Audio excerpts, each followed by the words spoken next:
What's up, everybody? I'm your host, Darion, and this is another edition of the Modern Luxuries podcast, Modern Problems Facing Luxurious Living. I am joined today by my queen, my Miss CAU, the beautiful, the wonderful Miss Aalyiah Heath, the designer, tapping in all the way from France. I was able to get her. Are you in Paris? Yeah. Tapping in all the way from Paris. I was able to steal her in her last moments. Miss Aalyiah Heath. Aalyiah, introduce yourself to the good people.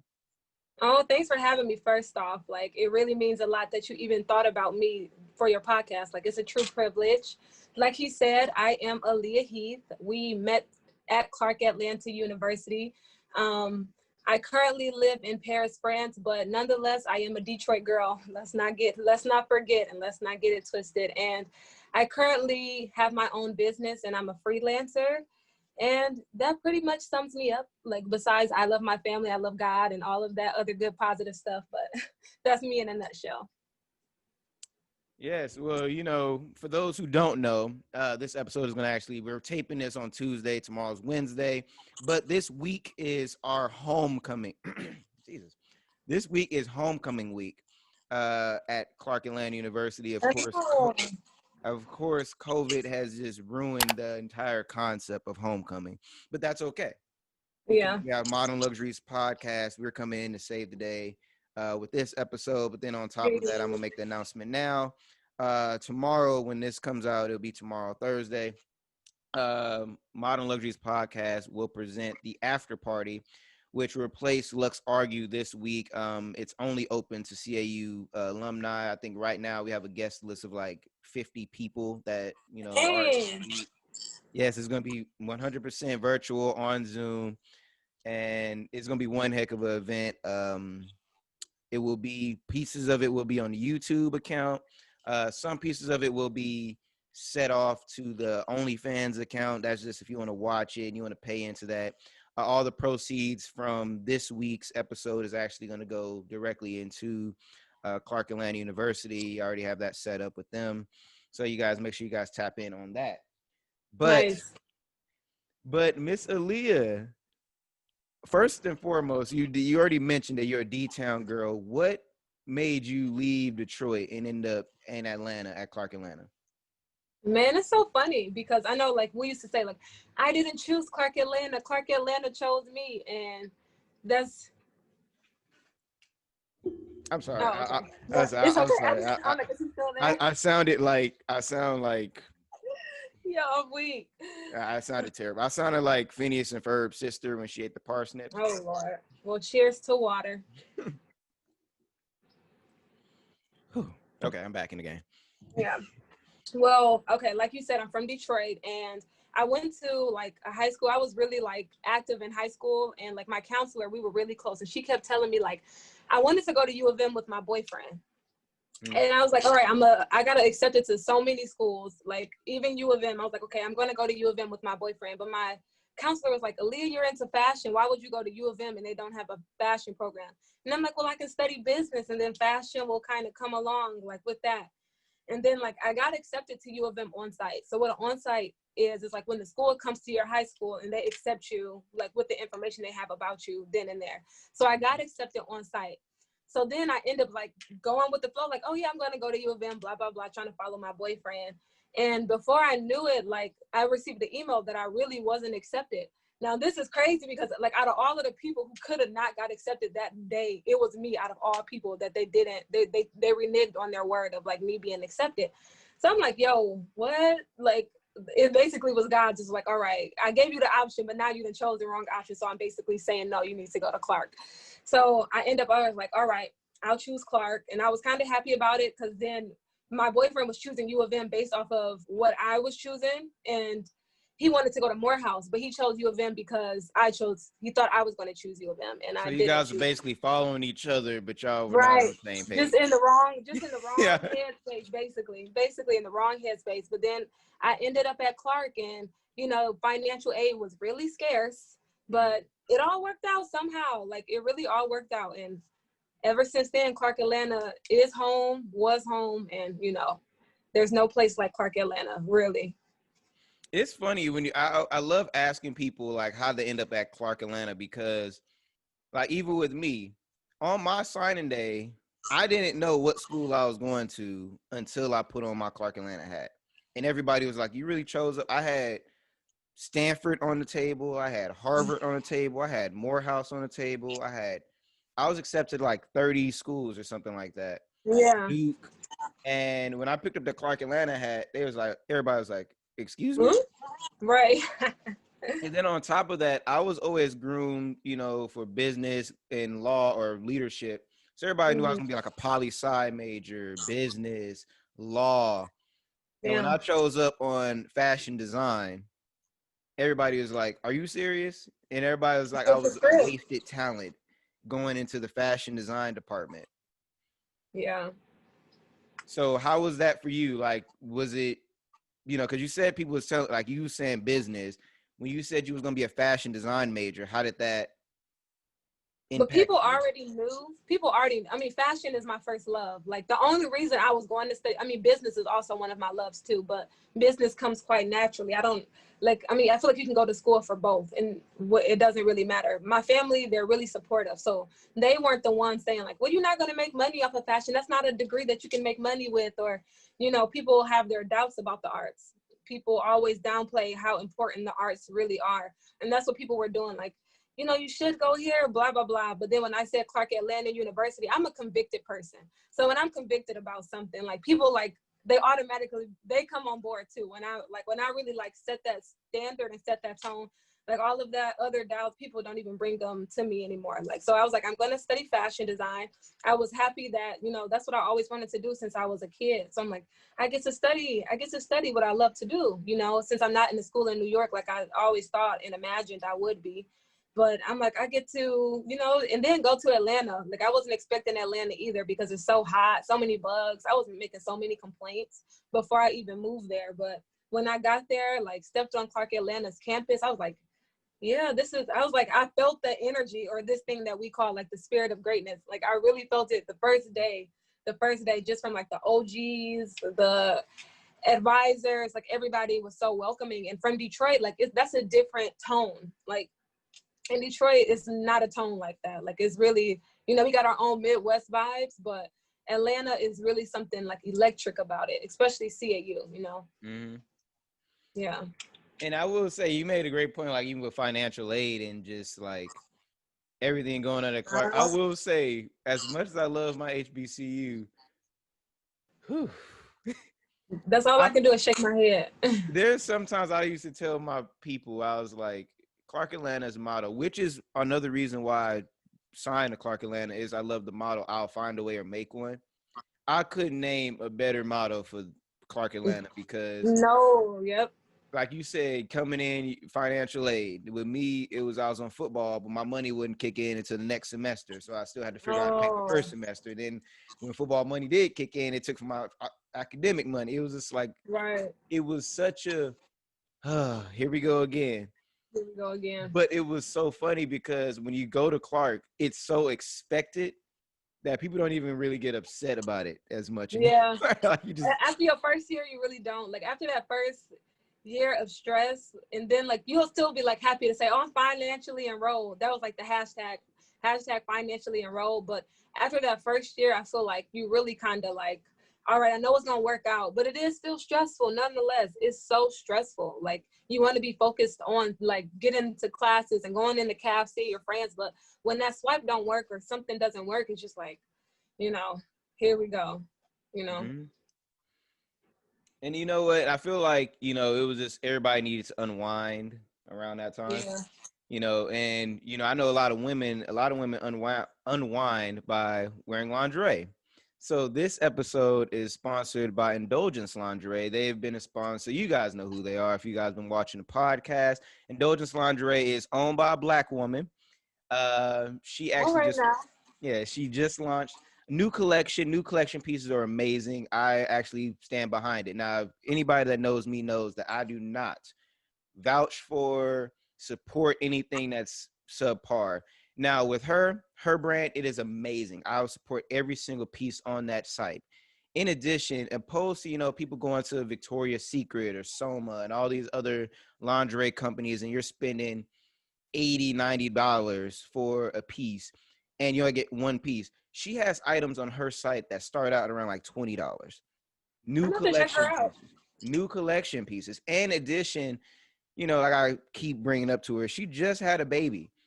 She launched a new collection while pregnant with a baby. I mean, collection may have came out on Monday, baby came out on Saturday, and she was still grinding, still pushing, even to this day. She's one of my closest friends. I've met her. I met the owner in high school, and I've seen her grow and grind. And, you know, I want to share the love to you guys. Now, don't take my word for it. Get it on your own. And a matter of fact, if you stop by her website, lingerieindulgence.com, you will receive a 10% discount if you use my promo code ML Podcast. Again, indulgencelingerie.com. It's going to be going around the bottom somewhere around here. And use promo code ML Podcast to receive 10% off of your next purchase. Now, she does ship throughout the United States. I think she ships international for you. But again, use our promo code ML Podcast to receive a 10% discount. Lingerie Indulgence. Fellas, get your lady something. Yeah. Get your lady something. Get your lady something. Aalyiah, Uh-huh. so you came in freshman year, you stayed fashion design major. I know how demanding it is to be a fashion design major, but you doubled up on that. You actually ended up pledging Delta Sigma Theta, and you went on to win. And well, you was an OG as well. For those who don't know, OGS orientation guide, they're like the spirit of CAU. So you was OG, yeah, OG fashion major in a sorority, and you ended up running for and winning Miss CAU. Now I'm pretty sure there's like 5 things that I've left off that you did during your time. These are just the most notable to me. How did you manage doing all of that? Oh, like looking back on it, like in hindsight, I saw how I stretched myself too thin, you know, like in hindsight, like, and it helped me for who I am today, and like setting boundaries and making sure that like everything that you should touch should be like you said, it should never be subpar. And when you're not giving your 100% self and you're a part of all of these things and you want to be like, you know, you're the like leader of all of these things, you know. And I think that was kind of hard for me. Like I didn't realize how hard it was while doing it, because it's like it's kind of expected. It's an expectation, or at least the expectation I put on myself. Like, okay, I wanted to be an OG, I wanted to be a Delta, I wanted to be Miss CAU, and all of these things kind of came like gradually, because I was a part of other organizations. Like one of my favorite, of course, is praise dance. Like that was important to me, and school is number one. So as a design major at Clark, like it's super difficult. Like it's hard. Like it sounds so easy, but those professors, especially this one professor, she did not play. Like I dropped the name multiple times. Drop the name. Let me Professor see. Ikuma. Drop the name. Yep. I dropped the name on her all the time. She did not care who you were, like what you did on campus. None of that mattered. The work mattered. And I appreciated her for that. Like I couldn't knock her for doing what I thought was really crucial and important.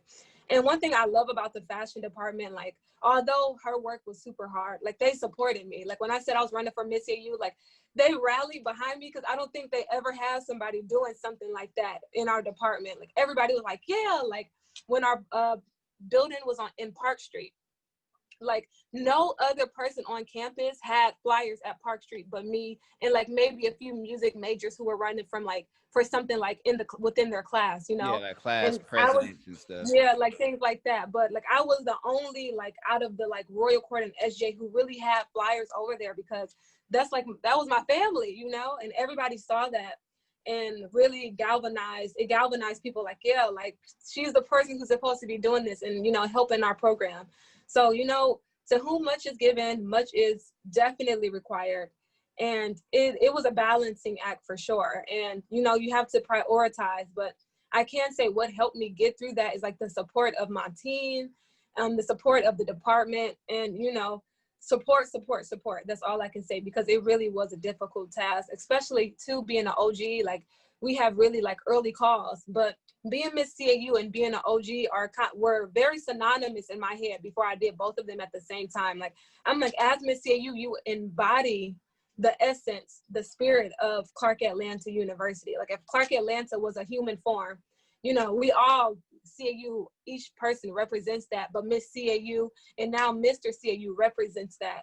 So, you know, it, like, when I look back on it again, I always think like, dang, like, it helped me today to be a better leader, I can say, and live in the present as a leader. Because at that moment, I was just, you know, doing it because, you know, you have this expectation, like it's supposed to be done and not thinking about it. But now I like live in the present, like this is happening to me. Like I did this, you know, I didn't have those moments during like being at Clark, you know? And it really, I can only imagine because, you know, as I tell people, like there's busy and then there's busy. A lot of people at Clark will say, "Oh, I'm busy," and in reality, they, you know, hanging out. They're really not that busy. They have a lot more free time than they realize. And I used to tell people, like with myself and all things I had going on with the fashion department as well. Yeah. At you, it was. I used to tell people, fashion majors, when we say we're busy, it's another level of busy. Yeah. It's if I don't do this now, it won't get done busy. And I Yeah. remember you had the rolly backpack everywhere you Oh, went. my Rolly.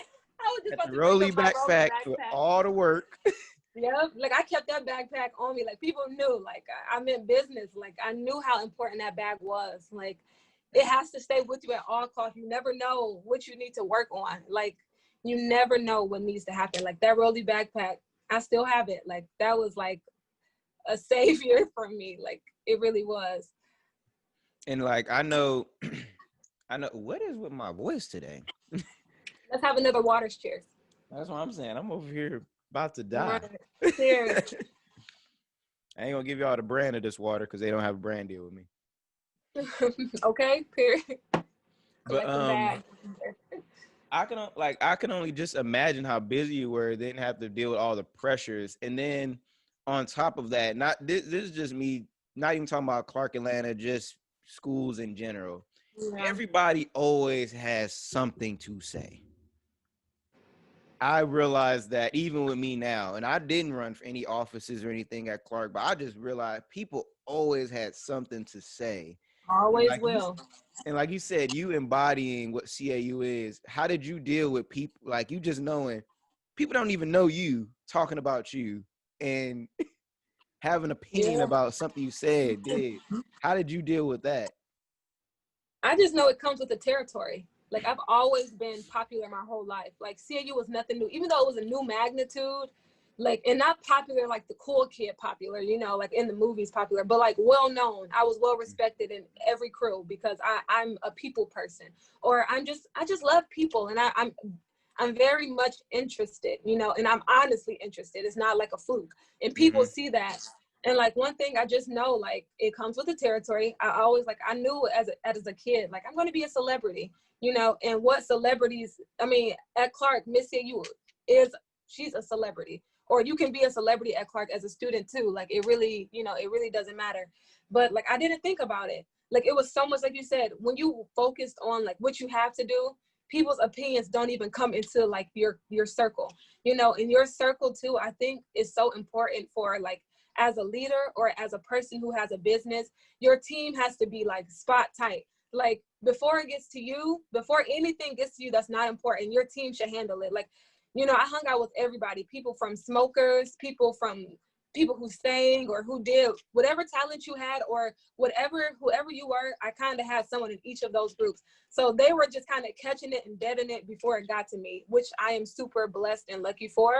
And two, like I honestly just did not have the time to care. Like that's just like extra baggage that I didn't need. Like I really like was focusing really on school, on how I can make things better, you know. And if it did get to me, like I know like maybe SGA meetings where we had like town hall meetings where people were like, then this was the time that I think it would more so get to my face, because it's in a meeting and people are speaking their opinions. Then I have to honestly handle it professionally. And, you know, I'm very passionate. Like I really do care about like CAU, and like that passion showed.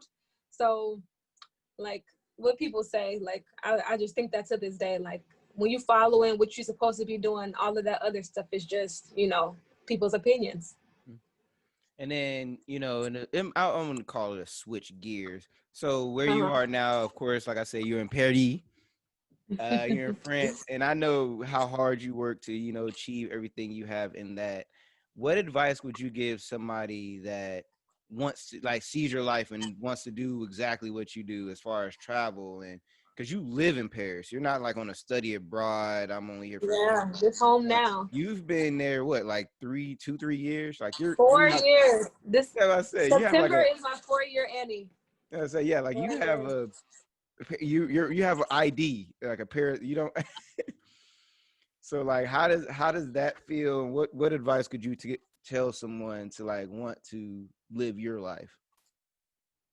Like, never give up and follow your own path. Like, it's super, I live by the cliches. Like, I really live by the cliches, because there's so many times, like, I don't think about what other people say, but it's truly what you say to yourself. Like, can you do it? Can you endure it? Because it looks so fabulous. Like, it's Paris, it's beautiful, but the things I've endured, the things I've sacrificed, the time I've sacrificed with my family, and luckily my family, they're so supportive and they see the bigger picture of who I am, which is always another blessing within itself, that your family supports you, because that doesn't hold you back.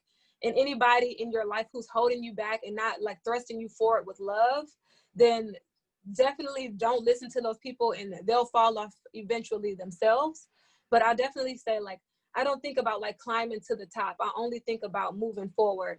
And when you move forward, like, once you keep moving forward, like, no matter if you turn left, no matter if you turn right, no matter if you, even if you get tired and trying to turn back, you'll still be in it. You'll still be in the heat of it. Like, you'll still be in your dream, because it's just like, I'm turning back, but it's like, you're so far in it now. Like, I'm too far in the game to turn back. And even if I turn back, I'm gonna still be too far in the game. So what's the point of giving up? And I told somebody, like, people who are at that brink of like giving up, like, I told them, like, it's two paths you can take in this life. The one where you kind of like follow society structures, you like, you whatever. If that's the path you choose, that's the path you choose. Or you choose your dream, where you just give it all that you got and you follow that dream. Both of those paths are super hard. Like, they're both hard, but one path leads to your dream. Like, so what's the gamble here? Your dream or another thing that they're going to be super hard, and one might hurt a little bit more because it is your dream and it's something you're sowing into. And one may hurt more physically because it's something you don't believe in and it's weighing down on you. So, you choose that path, and whatever you choose, stick to it, go through it, and have fun. It's life. And It's life. you really just said a gem right there, because I think a lot of people don't be realizing it's gonna be hard regardless. So It's gonna be hard you might as well be regardless. hard doing something that you want to do. Yeah. Like, That's it. No matter what, like, that's what you want to do. It's going to be hard. I promise you. Like, but it's rewarding hard. It's like, damn, I did that hard. Like, dang, I can do it again hard. Like, dang. And then when you see that outcome, you be like, I can do it again. Like, it's like doing a workout. When you at that break, like, oh, I don't think I can lift it. And it's just like, you lift it, and then you start seeing the results with your leg day, your arm day, anything that you're consistent with will always show results. So think about that when you're working towards something you want to do, regardless if it's traveling or even something, whatever it is you want to do. Because I don't want to glorify, it's my life. So it doesn't seem so like, oh, I mean, it's what I do on a daily basis. But whatever you want to do that shit with no remorse, literally. Just do it. and I know like a lot of people look at other people's lives and be like, oh man, I want to live that life. And I be trying to tell Yeah. people, even with me, like they hear, oh, you live in Buckhead, you got money. I was like, do you realize all the stuff that had to do to all the days I was up working at 4 or 5 in the morning, all the days we had to break into Yeah. Oglethorpe. We had to literally break into the fashion building to work, getting To get it trespassing done. tickets. Yeah, you know Get how it much done. we had to do to but that's the spirit of I'll find a way to make one. And before That's we get out it. of here, I want you to make, like, if you have anything to say to Clark Atlanta, anybody to think about Clark, then with that, I want you to shout out your future projects, what you're working on, and like where can everybody find you? I'll start with Clark Atlanta. Like, Clark Atlanta, that's home. Like that is home. That's, I have to say it one more time. And that's why homecoming is so, so, so crucial, because like moments like this, when you're all around the world, you know, living it up in Buckhead, you know, working hard in Paris, whatever you're doing, like sometimes you run low on energy. Like, I don't know if it's just me, like I haven't been home all year because of COVID, you know, I mean, I'm grateful my family is okay, but I've gotten spiritually weak because my family at Clark Atlanta, that's where my energy lies. Like when you go home and you get like people reminding you of who you are, because sometimes let's keep it real. Like when you're on this journey, it becomes difficult. Sometimes you could easily lose sight of what it is that is supposed to be for you. And when you go home, like when you come home to Clark Atlanta or wherever you're from or whatever you do, like those people like pour into you. It's like something that they pour into you, or they say to you like, yeah, I mean, it's you can do it. Like, you know, that's what it was at Clark Atlanta. Everybody was like, I mean, Aalyiah, it's you can do it. And they're just like, oh yeah, like I can do it. Like, even though when you don't think that about yourself, sometimes you have those people around you to tell you that you can do it. And, you know, never lose sight of those relationships, no matter where you go in this life. Like Clark Atlanta, like it's about the culture. Like we cultivate the culture. We are the culture, especially in Atlanta, you know, like we cultivate that culture and we bring people together from, you know, a diaspora of Blackness. And that's a beautiful thing, especially when the world is hammering on you the other, you know, like hammering on you that who you isn't good enough. And at Clark Atlanta, that's what we do. We build each other up. We learn, lead, and change. We innovate. We find a way and make one, and then go into the world and show people that. So it's always an honor to be here in Paris and show people what a Detroit girl looks like, because people ain't never seen people from Detroit besides Slim Shady. And like, that's all they know, you know. But then when they meet me, they be like, you know, it's just like, yeah, they don't see that level of sophistication, that level of they elegance, never the seen this class. before, never. And it's like what my dog Big Sean says, it's a deep reverence. Like, dang, like people from like now they have another viewpoint of what it is from a person from Detroit to Atlanta. Like they like, damn, like I didn't know, you know. So I'm teaching these people about our culture no matter where I'm at. Like with my big hair and my big smile, they're like, yeah, like they know here too. Like whatever. And like I'm working on a few projects. So I won't even say a few projects. My business, like this is my kid. Like it's what I've been doing. Like my platform at Clark was Pop Out, Pursuit of Purpose. And I took that and created a magazine, which is released yearly in print. It's our collector's item in print. And then we have an online website for artists to showcase and exhibit their work. And each month we have a new theme. This month, for the month of November, is the reconstruction, burning the old and building the new. And what does transformation look like to you? So I'm super excited about the submissions that we'll be receiving. If you're an artist and you would like to submit, like what we do is cultivate our artists and, you know, allow them that platform to feel confident in what they create. Because creation, especially in this time, we are we have the vision. We create that. So we give artists that. Yeah, because we're the gatekeepers, as you We are say. the gate. We're the Yeah. gatekeepers of what's dope, you know. So we tell the story of the time. Like we are journalists. We tell the story of the time. And, you know, like back in the 1500s, or like when Van Gogh and Picasso were like the artists of the time, like people didn't reverence those artists at that time. Like they were, some artists killed themselves because nobody supported them. And that's my goal, to switch it around, like switch that narrative. Like, why do we reverence artists after they die? Why is their art so big after they die? Because they didn't have support while they were alive. So let's honor each other while we're here. So check out www.popoutzine.com, POPOUTZINE.com, and check us out. Like we're really, like we are the future. Like I have no doubts about that. We are the present and we're the future. So check us out. Follow me on Instagram, Aalyiah_Heath. Yeah. And that's all. all right. So the link to the website is going to be in the description, both on YouTube, all of our platforms, really, because we're on everywhere. As a matter of fact, I'm actually very excited. I don't know if I made the announcement already. I may not have. We're one of the very few podcasts that is going to be featured on Amazon. They just launched their podcast platform, so we're one of the very few to get on that. Wait, no, let's clap for that. Come on, hype yourself up, bro. That's what's up. Yes, and you know, I'm very. I'm very I gotta get thankful. wine for you. That's something. That's a big deal. Well, I mean, your wine is a little bit different from what I have, but you know, I got some good stuff. It's homecoming. Let's not try to be cute now. It's homecoming. Oh, we gotta take a little drink together. Listen, I already said for the after party, I have a full bar in my house. It is fully stocked. Oh, nah. I am 100% ready for all right. for all the hood rat nonsense. Yes, but that's what it's about too. Enjoying each other's company, like that is it. That's family right there. You have a good time with your family. Most definitely. And then speaking of enjoying time with company, I mentioned it earlier. I'm mentioning it again. Tomorrow, which will be this episode comes out on Wednesday, so tomorrow on Thursday, it is I wouldn't say official. Now, I'm not gonna have Clark Atlanta coming back and try to sue me. Right. But I will be. Modern Luxuries Podcast is hosting the after party, homecoming edition. It is only available to CAU alumni and current seniors.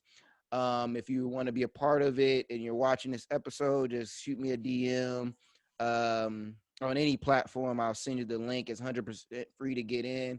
Right now, we have, like I said, I think like 50 confirmed RSVPs, co-hosts, if you will. Ali, are you gonna swing by, or I don't know? Let's say 51. Okay, you gonna be there? I would say I know a couple of your squad is gonna be in there. I think Gerald, he said he's gonna be there. Gerald's there, that means I'm there, but I'll literally be there then. If Gerald's there, we're one human sometimes. And then, like I tell people, this is the ultimate virtual kickback. It's the ultimate virtual party. I have a DJ. We're trying to figure out how we're gonna get the music to play. Who the DJ? Okay, you don't gotta tell me now. Problem Child. I'm trying to see. Okay. We're both trying to figure out if he's able to set up, because you know the whole Zoom, the sound, if it gets too loud. But you know, I'm encouraging everybody, you know, be merry, connect. Like I said, this is all the alumni from the class of I think 2010 to 2020. Yeah, 2020. So we got 10 years worth of, you know, people that's gonna be stopping by. I think my uncle even said he's gonna stop by. He's class of like 1990 something. My uncle. Dang, come on, uncle. He even said he might swing by. So it's gonna be a bunch of people up in there. The link, I'm not gonna drop the Zoom link in the description, but like I said, if you want to come, hit me up on any of the social media platforms. It's gonna be out, again, open to all CAU alumni. But this has been another edition of the Modern Luxuries Podcast. Aaliyah, I want to thank you again. Thank you. I don't want to kidnap you much longer because I know you have a million things to do. And I know it's lunchtime around your time, so I want to make sure you get something to eat. Thank you. I appreciate you so much. I'm so proud of you. You already know I've been Team Witherspoon since I met you, and I'll always be on the team, you know, and keep doing what you do because it's important, and never forget that. Never forget that. Yes, ma'am. But I've been your host, Darion, with Aalyiah, and we are out.